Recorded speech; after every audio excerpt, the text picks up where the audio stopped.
저번 시간에 분노했던 요나를 묵상하면서 그 분노의 밑바닥에 있는 것은 거절감이다, 이 말씀을 드렸습니다. 요나는 니느웨를 향한 분노의 밑바닥에 무엇이 있는지를 니느웨를 보고 판단하는 게 아니라 자기 자신의 내면의 안쪽을 살펴봤어야만 했습니다. 하나님을 향한 분노조차도 그 밑바닥에 있는 근본적인 이유는 자기는 민족의 선지자고 이 암울한 이스라엘 백성에게 회복과 일어섬의 메시지를 준 그 메시지를 선포했기 때문에 모든 이스라엘 백성들로 하여금 저 사람은 민족의 선지자라는 그런 클래스에 입성한 아주 높은 포지션을 확보하고 있었는데, 그 포지션을 잃어버리고 싶지 않았던 심리 가운데 니느웨에 하나님의 복음을 전하기 싫었다라고 저번에 말씀을 드렸습니다.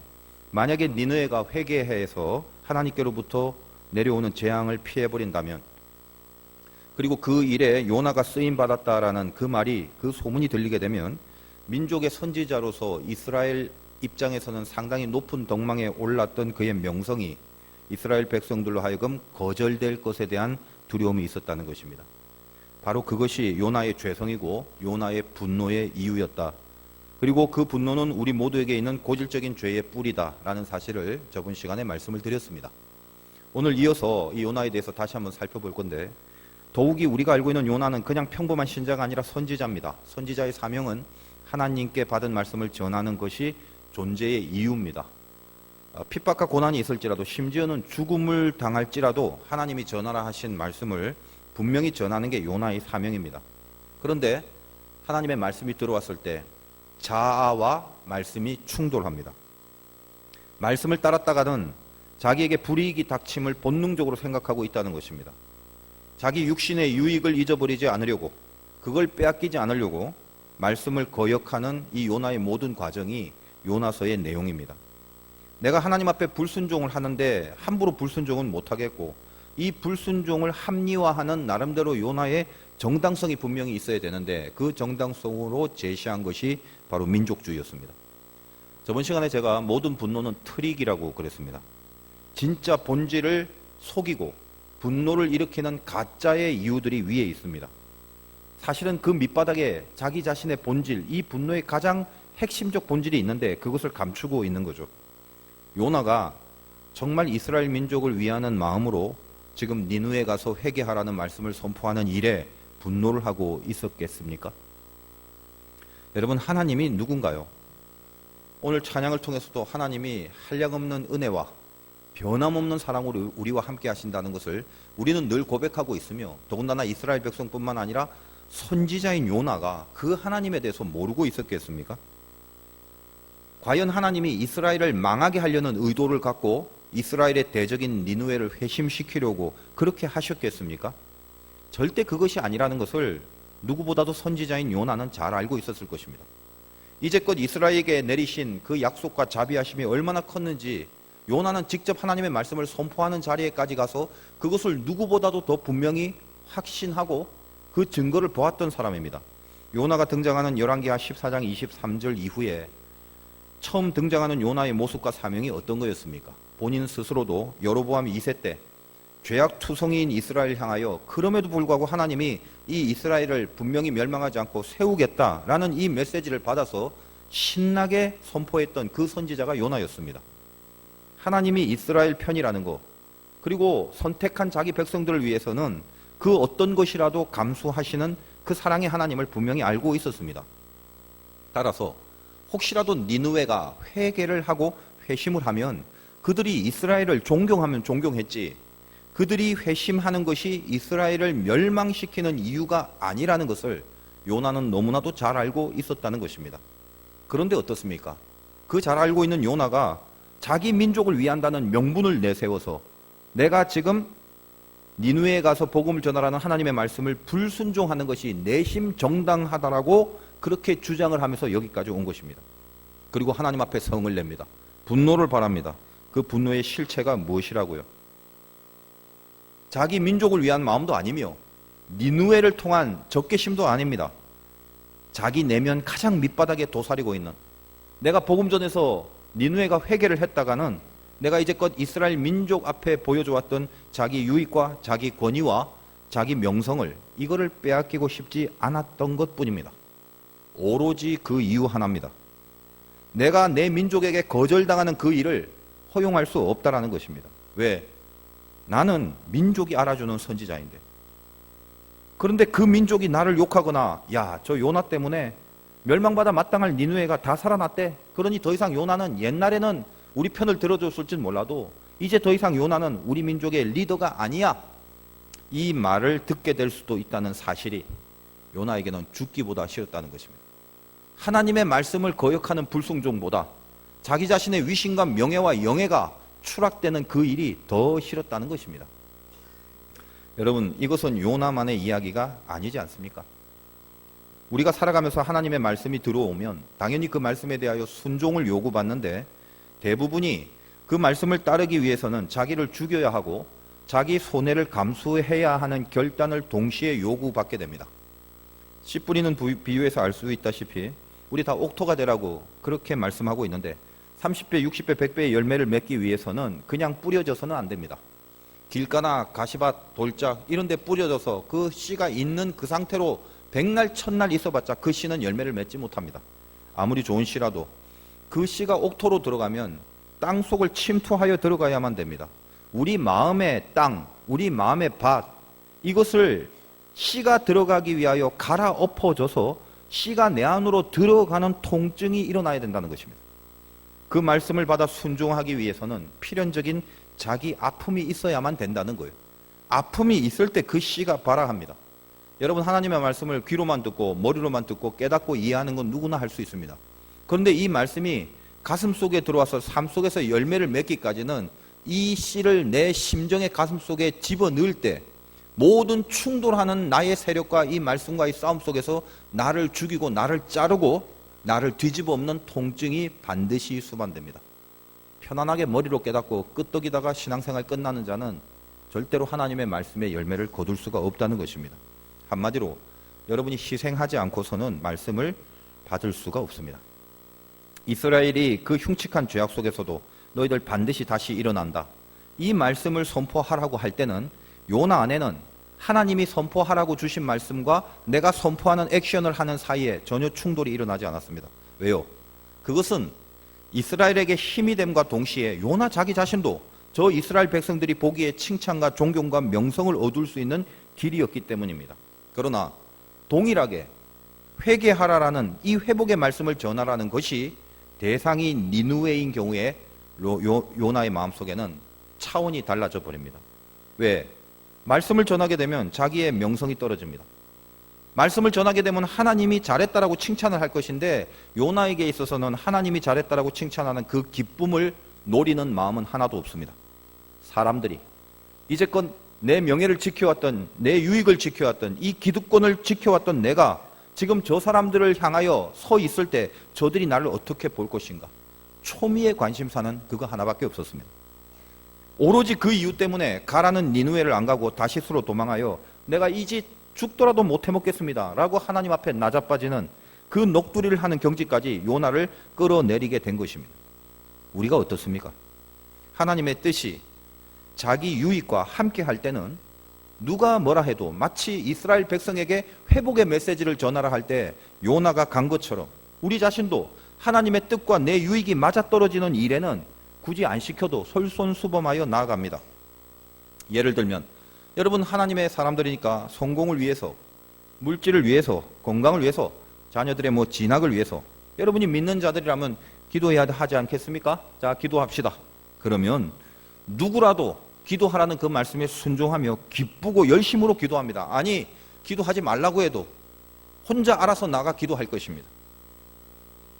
그러나 혹시 너의 재산을 다 팔아 가난한 자를 나누어 주고 너는 나를 따르라, 이렇게 하시면 근심하며 집으로 돌아갑니다. 여러분은 이 자리에서 2018년 마지막 예배 가운데 다시 새삼스럽게 내 정체성에 대해서, 내 진정성에 대해서 확인을 해봤으면 좋겠어요. 순종하고 살고 싶습니까? 불순종하고 살고 싶습니까? 진짜 순종하고 싶습니까? 하나님의 말씀을 따르는 그 인생 진짜 살고 싶습니까? 자기 유익과 자기 손해와 자기 희생을 감수할 용기를 가지고 살고 싶은 거 진짜 맞습니까? 이런 것 저런 거 다 떠나서 정말 구원받은 인생으로 하나님의 자녀로 살고 싶습니까?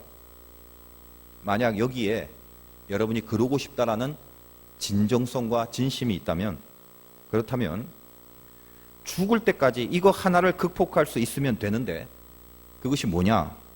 영어로 selfishness, 이기심, 그걸 극복해야만 됩니다. 이기심을 극복하지 못하면 순종을 해도 어정쩡한 단계의 순종밖에 못합니다. 결코 온전한 순종은 할 수 없습니다. 이 이기심이란 단어의 헬라어는 에리테이아라고 하는데, 성경에서 이 에리테이아란 단어가 쓰여질 때는 번역을 네 부분, 네 가지의 뜻으로 번역을 합니다. 이것이 그 헬라어의 좀 신비함인데 깊은 의미가 있습니다. 첫째는 알다시피 selfishness라는 이기심이란 뜻, 그리고 두 번째는 다툼이란 뜻이 있습니다. 그리고 분노라는 뜻이 있으며 당 짓는다 할 때 당 짓는 것이라는 뜻을 가집니다. 각자가 다른 말 같지만 여기에는 공통적인 원리가 있죠.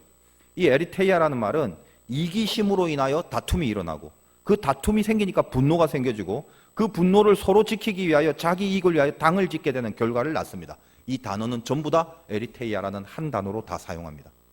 고린도 교회에 대하여 설교를 제가 했을 때 각각 자기가 어디 파다 어느 당에 속했다면서 분열을 일으킨 사건이 있었다는 것을 기억하실 겁니다. 그 뿌리에 에리테이아, 이기심이 있다는 말입니다. 인간은 타락하기 전에는 원래 이기심, 즉 에리테이아, 이게 없었어요. 저 하늘의 완벽한 세계는 이사야에서 말씀드렸다시피 사자들이 어린 양과 뛰놀고 어린아이가 독사굴에 손을 놓고 장난쳐도 물지 않는 참사랑의 세계였습니다. 그런데 거기에 죄가 들어오고 선과 악을 분별하는 일에 하나님과 같아진다는 것은 하나님이 나의 존재가 아니라 드디어 하나님을 나의 반대편에 서 있게 되는 그 대상이 되어버리는, 대상화시켜버리는 작업이 된 것입니다. 예를 들면 여러분이 자녀를 키우는데 이 자녀가 아무리 말을 안 듣고 말썽을 피워도 이걸 확 그냥 죽여버려라는 마음을 품을지는 몰라도 실제로 죽이는 부모는 없죠. 왜 죽이지 못합니까? 자녀는 나의 대상이 아니라 나의 존재이기 때문에 그래요. 그런데 하나님이 나의 존재가 아니라 대상이 되어버린 후에 선악을 분별하는 일에도 내가 하나님 안에 있는 존재로 하나님의 선이 나의 선이 되는 것이 원래의 우리의 모습인데, 죄 때문에 하나님은 나와 떨어진 대상으로 놓고 나서 보니까 나의 선, 나의 좋음, 나의 유익, 그것이 하나님의 선, 하나님의 좋음, 하나님의 유익과 맞짱을 뜨게 되는 일이 벌어진 것입니다. 그 후로 사자와 양이 서로 대상이 되고 어린이와 독사가 서로 대상이 되면서 다툼과 분열과 분노가 생기게 됩니다. 이 깊은 의미의 단어인 에리테리아는 에리스라는, 즉 충돌이라는 뜻의 접두어와 하나님을 뜻하는 데오스, 이게 결합돼서 에리스 데오스, 이것이 합쳐져서 에리테리아라는 단어가 만들어집니다. 성경은 이 이기심이란 에리테리아, 우리 이기심의 실체가 무언가를 이 단어를 통해서 분명히 가르쳐주고 있다는 것입니다. 한마디로 이기심이란 하나님과의 충돌, 그겁니다. 결국은 원래 내가 하나님 앞에 만들어졌을 때는 전혀 이게 없었던 내용이 이기심인데, 죄 때문에 하나님과 충돌하고 하나님을 대상화시켜 버림으로 이기심이 어떤 본능처럼 인간 안에 들어와 버렸습니다. 따라서 엄격하게 말하면 이기심이라는 것은 인간의 본질은 아니었습니다. 가끔 가다 보면 예수 안 믿어도 자기를 죽이고 자기를 희생하면서 남을 구해내는 사례들이 이 땅에는 얼마나 많습니까? 인간은 원래 하나님의 형상이었고, 그러나 죄로 말미암아 그 이기심이라는 것이 그게 들어와 버렸어요. 그래서 같이 내 안에 공존하고 있는 것이 우리 인간의 실존입니다. 사도 바울의 표현으로 말하자면 오호라 나는 공고하다. 우리 신앙의 실존은 늘 공고합니다. 왜요? 내가 원하는 바 선은 하지 않고 도리어 원하지 않는 악은 행하는도다. 만일 내가 원치 아니하는 그것을 하면 이것을 행하는 자는 내가 아니라 내 속에 거하는 죄다. 선을 행하기 원하는 나, 그러나 나에게 악이 함께 있도다. 오호라, 이게 참 공고하다. 누가 이 사망의 몸에서 나를 건져 주랴. 원래 우리는 이기심의 존재가 아니었는데 죄 때문에 이기심이라는 게 내 안에 들어와서 늘 하나님을 향하고 이웃을 향하고 사랑과 용서를 구하는 삶을 요구받고 있으면서도 내 안에 이기심이 계속 충돌하여 나로 하여금 공고함을 일으킨다는 것입니다. 그러므로 여러분, 신앙이라는 건요, 죽을 때까지, 내 숨이 멈추는 그 순간까지 내 안에 들어온 이기심과의 싸움입니다. 요나의 이야기의 핵심이 바로 그거예요. 분노하고 있는 요나에게 하나님은 네가 성내는 것이 옳으냐라고 저번 시간에 물어보셨어요. 그 물으심 앞에 요나는 오늘 아무런 대꾸도 없이 말씀해 보니까 니느웨 동쪽으로가 텐트를 쳤습니다. 왜요? 내가 끝까지 니느웨의 멸망을 보고야 말리라. 그 땡깡을 지금 피우고 있게 되는 것입니다. 하나님 말씀에 반응도 안 하고 오늘 말씀해 보니까 5절에 요나가 성읍에 나가서 성읍 동쪽에 앉아 거기서 자기를 위하여 초막을 짓고 끝내 오로지 자기만 위해서 그러합니다. 동쪽이라 하면 가인이 하나님을 피해 에덴의 동쪽으로 갔던 장면을 연상시키고 있어서 에덴의 동편이라는 유명한 소설도 나오고, 이 동쪽이란 개념은 하나님과 멀어지고 있고 하나님을 반항하는 세력으로 상징화된 그 측면을 말합니다. 그런데 거기서 하나님은 박농쿨을 준비하십니다. 박농쿨이 뭔지 확실하지는 않습니다. 저는 실제로 본 적도 없고요. 성경에도 여기에만 나오는 식물입니다. 예전에는 그러니까 호박을 제가 생각해서 어렸을 때는 이게 무슨 호박이 큰 게 하나 요나의 머리에 있어갖고 햇빛을 가리나 그렇게 오해를 한 적이 있습니다. 뭐 여러 학자들의 말에 의하면 이 박농쿨이 뭐 아주까리라고 하는데 저는 아주까리가 뭔지도 몰라요. 근데 그런 건 중요한 게 아니라 정확한 건 뭐냐면 여하튼 이 농쿨이라는 것은 넓은 어떤 잎사귀 같은 게 있는 건데 그 잎사귀가 크게 이렇게 앞에 연그러져 있다 보니까 햇빛이 들어오는 거기에 그늘을 지게 합니다. 그런데 요나는 이미 텐트를 치고 있다고 했습니다. 원래부터 텐트 안에 있었다면 직사광선을 피할 수 있었는지 모르겠지만 이 농쿨은 텐트 안에 있는 요나의 텐트를 서늘하게 해주고 그늘을 만들어 줌으로써 요나가 안락하고 시원하게 그 안에 있어서 너무 그게 좋은 거예요. 그래서 이 박농쿨을 보고 그렇게 기뻐하고 있었습니다. 이윽고 하나님은 새벽에 벌레를 준비시킵니다. 주님이 부활하신 그 시간 새벽, 몰래 혹시 요나가 뭐 깰지 염두에 두고 한 건 아니겠습니다만 어떻게 벌레를 사용하셨는지 모르겠습니다. 왜 하필 이 방법을 썼는지. 그 벌레로 하여금 여기 농쿨을 다 갉아먹게 하니까 잎사귀가 다 사라져 버린 거죠. 요나가 아침에 일어나 보니 뜨거운 중동의 바람에 이 동풍이 불어오는데 그늘을 지게 했던 농쿨이 다 없어져 버림을 알고 말씀 가운데 혼미한 가운데 또 죽기를 구하는 요나의 모습을 보게 됩니다. 요나서 읽어보면 죽겠단 말 굉장히 많이 해요. 정신적으로 좀 문제가 있는 거예요. 지금 은혜의 상태가 엉망이에요. 나 지금 죽여달래요. 또 그때 하나님이 다시 물으십니다. 네가 성내는 것이 옳으냐? 안 그래도 박농쿨 때문에 좀 기뻐하다가 사라진 그 즈음에 분노가 극에 달았던 요나는 그의 에리테이아 이기심이 자기만을 위한 이 마음이 최고치를 향했을 무렵에 성내는 게 옳으냐고요? 내가 성나서 죽게 되더라도 내 분노는 옳습니다 라고 반항을 합니다.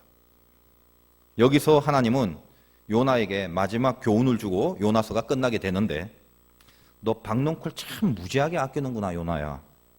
그 네가 만들었냐? 그 잎사귀 네가 재배했냐? 넌 아무런 수고도 안 했는데 넌 그렇게 그 잎사귀 그거 그렇게 아끼고 있지? 저 니느웨 성읍에 12만이 넘는 사람들이 있다. 내가 그들을 다 창조했고 그들을 다 통치하는데 네가 아무런 수고도 안 한 박농쿨을 그렇게 아끼는 것에 비해서 내가 이 12만이 넘는 니느웨 사람들을 아끼는 게 그게 이상한 거냐? 그게 틀린 거냐? 그리고 요나서는 그대로 끝을 내버립니다. 그 후에 요나가 어떤 회심이 있었다, 어떻게 돌이켰다, 아니면 더 반항했다 이런 방구의 말도 없이 요나가 뭘 어떻게 했다라는 말은 없습니다. 하나님의 그 화두에 대한 대답은 하나님은 이 성경을 통하여 요나가 아니라 우리에게 넘기신 것입니다.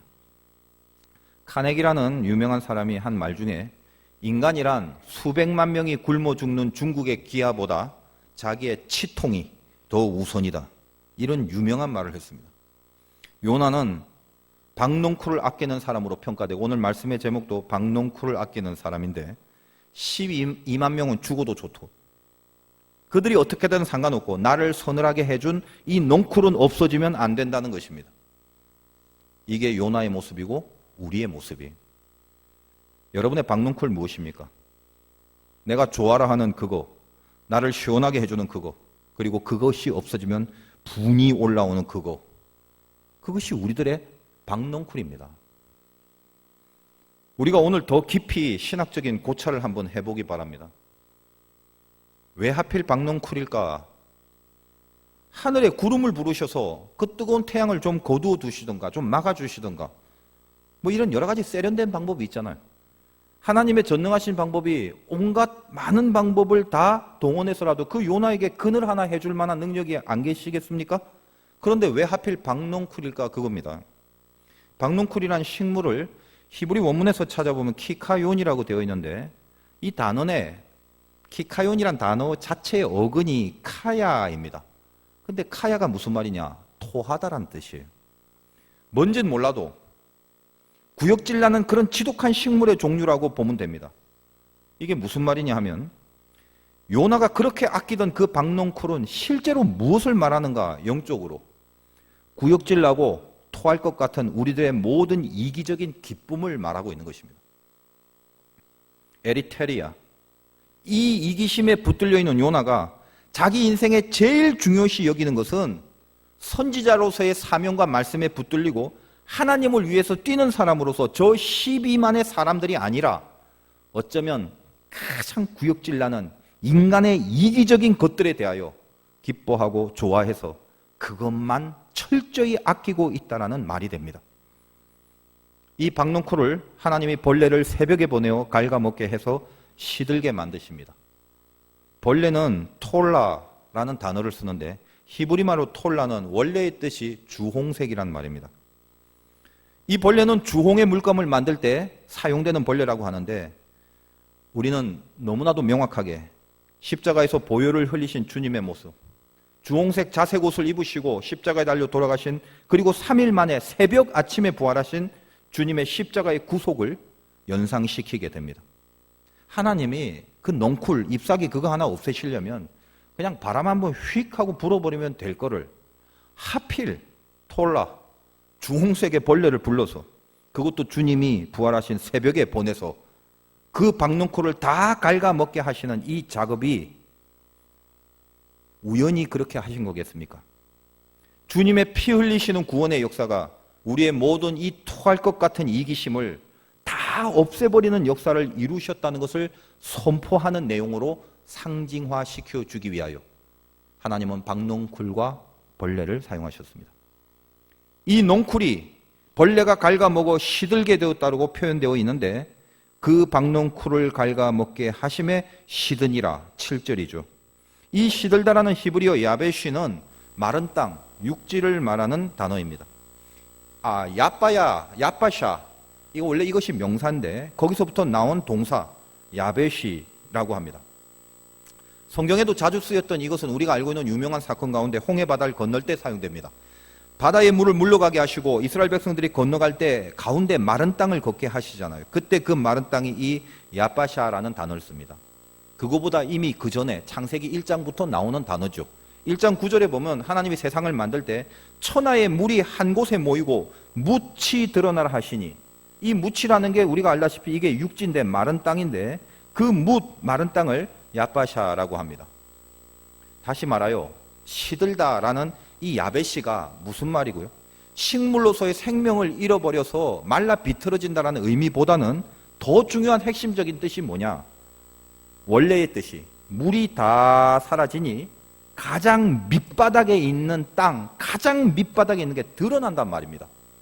무슨 말입니까?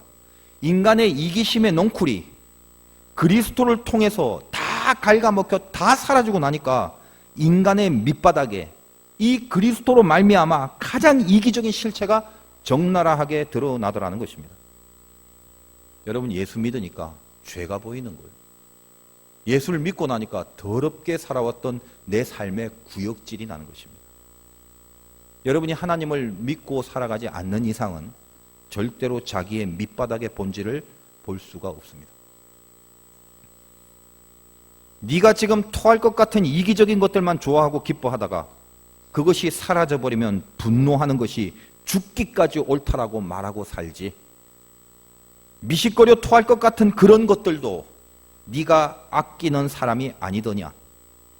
박농쿨 같은 것도 네가 수고해서 만들어 놓은 것도 전혀 아닌 것인데도 불구하고 그것을 아끼는, 그것을 위해 사는 것, 그게 사라지면 분노하는 그거, 그 박넝쿨을 아끼는 게 죽기까지 정당하다고 말하는 네가, 그 더러운 것조차도 아끼는 네가, 나 창조자 여호와 하나님이 내가 만들고 내가 통치하는 이 12만이 넘는 사람들을 구원하려고 하는 것이 그게 틀린 거냐? 네 분노가 지금 합당하냐? 너는 지금 무엇을 위하여 살아가는 사람이더냐? 그리고 그 질문에 대한 요나의 대답과 반응을 적어두지 않고 오늘 요나서 말씀을 묵상하고 있는 우리들에게도 동일하게 물으시며 그 답을 우리에게 유보하십니다. 너희는 지금 무엇을 위하여 살아가는 사람이더냐? 2018년 한 해를 살아오면서 여러분은 무엇을 위하여 살아오셨습니까? 그리고 한 해를 결단하는 이 즈음에 또 새로 시작되는 한 해를 여러분은 무엇을 위해 살려고 또 결단을 하실 것입니까? 박넝쿨이십니까? 그 박넝쿨을 아끼고 좋아하는 인생을 살아왔고 끝까지 그것을 살아가려고 혹시 이 자리에 앉아 계십니까? 너는 지금 무엇을 위하여 살아가는 사람이더냐?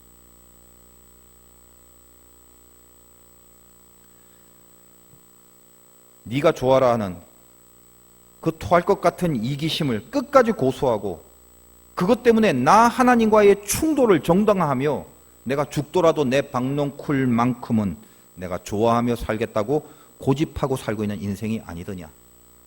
바울은 아까 말씀드렸다시피 자기 안에 있는 악한 법과의 충돌을 당해서 자기의 곤고함을 토로하는 내용의 마지막 부분인 로마서 7장 24절과 25절에 오호라 나는 공고한 사람이로다. 이 사망의 몸에서 나를 누가 건져내랴? 그리고 나서 어떻게 결론을 내리는가? 우리 주 예수 그리스도로 말미암아 하나님께 감사하리로다 라고 결론을 짓습니다. 갑자기 예수 그리스도가 그 공고함을 해결해 주는 존재로 바울에게 다가온 것입니다.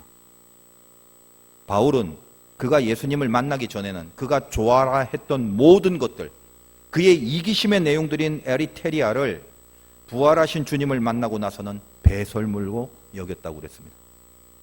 토해낼 더러운 것이라고 여긴 것입니다. 주님을 만나기 전에는 그게 자기의 낙이었고 가치였고 그것이 없어지면 분노할 수밖에 없는 그 모든 이기심의 박넝쿨들이 예수 그리스도를 만나는 순간 토해져 버릴 더러운 것이라 여기게 된 것입니다. 바울을 만난 예수님이 바울의 모든 이기적 박넝쿨을 다 갉아먹어 버리고 아무것도 없는 빈 공간에서 하늘의 하나님을 바라보게 만드셨습니다. 이기심과 정면으로 싸우지 않고서는 우리 믿음의 승리는 결코 보장될 수가 없습니다. 그리고 이 이기심은 그 원리상 혼자서 생겨지는 죄성이 아닙니다. 반드시 다른 사람과의 관계 안에서 발생되는 죄성이에요. 예를 들면 혼자서 자기 논에 물대기를 열심히 하고 산다고 칩시다. 자기 먹고 살 것을 위하여 열심히 일하는 거, 그걸 누가 이기심이라고 하겠습니까? 그건 당연히 부지런한 거죠. 그런데 어떤 사람이 옆에 와서 같이 농작을 합니다. 공평하게 나누어 쓰고 같이 협력해야 한다는 생각이 한켠에 있기도 하지만 혹시 물대기를 할 때 넉넉하지 못하고 물이 조금 모자라게 되면 그때부터 인간은 이기심이 발동됩니다. 왜냐? 옆에 관계한 사람 때문에 그렇습니다. 저 사람보다, 저 사람에 대하여 이웃을 생각하지 않고 나를 위해서 혹시 그 이웃이 어떤 고난을 받더라도 내가 받는 고통보다는 남이 받는 고통이 더 좋을 수밖에 없다고 여기는 그 마음.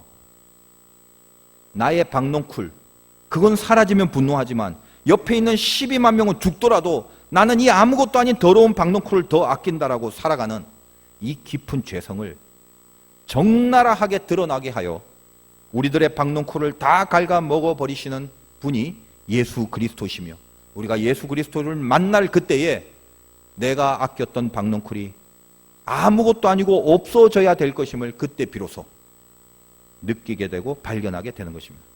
우리가 이 이기심을 극복할 수 있는 유일한 방법은 절대로 쉽게 되지 않습니다. 훈련이나 생각이나 교양과 도덕과 윤리를 익힌다고 되는 게 아닙니다.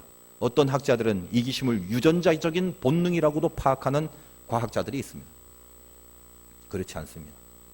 우리는 하나님의 형상대로 지음받았고 우리는 죄 때문에 이기심이란 놈이 들어와서 내 안에 계속적인 충돌을 일으킬 뿐입니다. 그러면 우리가 어찌 해야 됩니까? 말씀드렸다시피 죽을 때까지 우리는 이기심과 싸우도록 요구받고 있습니다.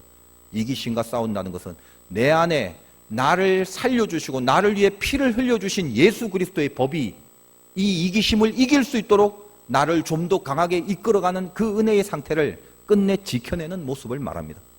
그러다 보면 하나님과 가까워지고, 그러다 보면 세상과 하나님과 가까워지는 것이 훨씬 더 익숙하고 훨씬 더 훈련이 되고 더 단단하고 견고해져서 우리가 마지막 하나님과 영원히 사는 저 천국의 삶도 이 인생의 삶의 연장선 속에 있게 될 것입니다. 나를 구원하신 예수 그리스도로 인하여, 그분과의 만남으로 인하여만 그분이 모조리 갉아먹어 버려진 그 이기심의 끝을 봐야만 우리는 비로소 하나님의 사람으로 온전한 순종의 자리로 갈 수 있게 되는 것입니다. 물론 완벽할 수는 없을 것입니다. 완전히 다 사라지지는 않을 것입니다. 그래서 우리는 전투를 벌이는 것입니다. 죽기까지 싸우는 것입니다. 한 번이라도 질세라 노력하고 애를 쓰며 영적인 근력을 만드는 것입니다. 나를 위해 사는 것보다 하나님 말씀 위해서 사는 것이 조금이라도 더 좋은 상태를 지속적으로 지켜나가며 하나님과 눈물 흘려 기도하고 그거 빼앗기지 않으려고 안간힘을 다해 발버둥치는 그 열심이 오늘 우리가 살아가는 삶의 모습이어야 마땅합니다. 이기심이 있으면요, 우리의 선택은 하나님과 세상 사이에서 100% 하나님을 절대로 선택할 수 없습니다. 순종도 완전한 순종이 이루어지지 않습니다. 자기가 봤을 때 골라서 할 만한 것을 선택하고 순종합니다. 이기심이 있는 상태는 영원한 순종이 아니라 순간적 순종이며 선택적 순종이고 곧 변질된 순종밖에 할 수가 없습니다. 그러나 주님이 우리의 이기심을 갉아먹으실 때 그 구원의 감격으로 인하여, 그 보혈의 능력과 은혜로 인하여 소멸되고 없어져 버린 그 이기심은 언제든지 우리를 하나님을 다시 붙잡게 하는 결단과 용기로 우리를 이끌어 갈 것입니다. 요즘 한국 교계의 세습의 문제로 이슈가 되었던 사건이 있지 않습니까? 많은 신자들에게는 낙담을 주었고 세상 사람들의 마음에는 이 기독교에 대한 혐오감을 불러일으키게 하였습니다.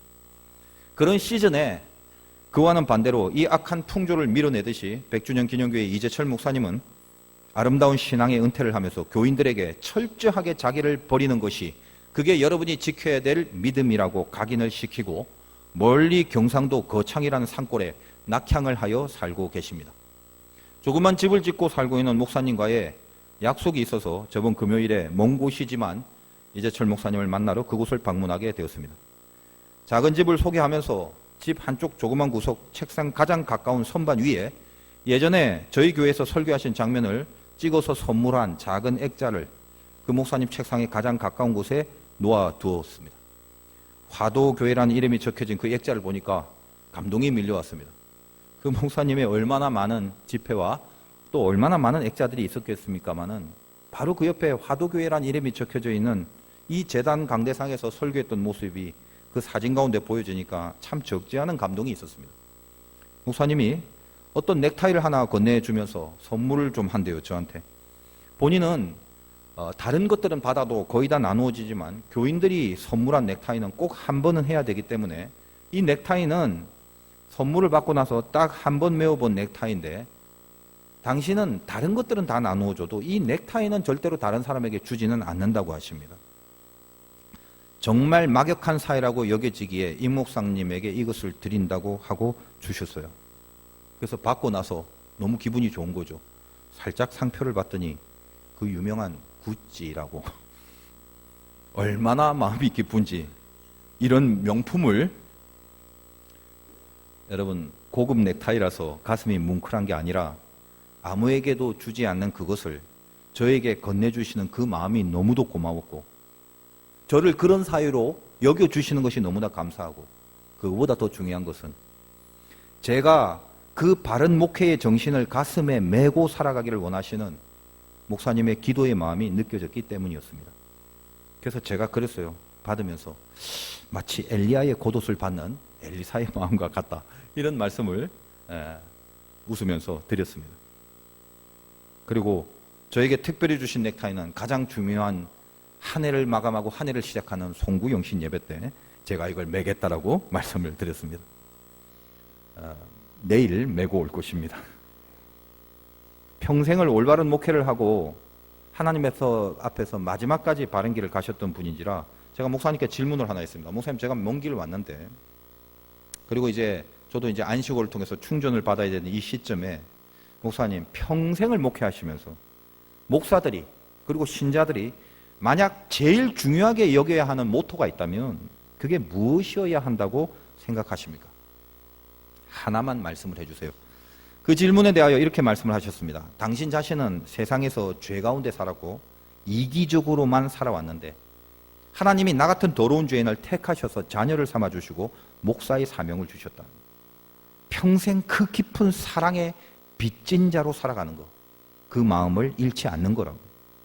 그리고 하나님께 진 그 빚을 사람에게 갚아 나가는 것, 그것이 목자며 신자의 인생이다. 그렇게 말씀을 하셨어요. 평소에 제가 여러분에게 늘 말씀드렸던 제가 가지고 있는 그 생각과 그 목표가 정확하게 이재철 목사님의 말씀 속에서 저에게 다시 들려지는 주님의 음성이 되어 주었습니다. 2018년에 마지막 주일 예배를 드리는 저와 여러분에게 오늘 요나를 통해서 말씀하신 하나님의 메시지가 그것입니다. 네가 아끼는 것이 박농쿨이어서 되겠느냐?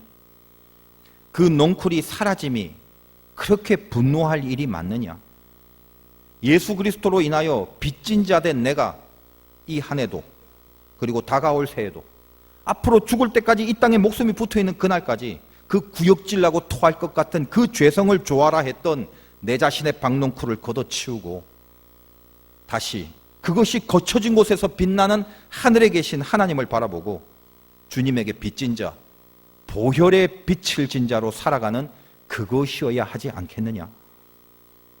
하나님께 진 그 큰 빛을 100분의 1이라도 사람에게 갚아나가는 그 신자의 삶을 다시 살기로 결심하는 것, 그것이어야 하지 않겠느냐?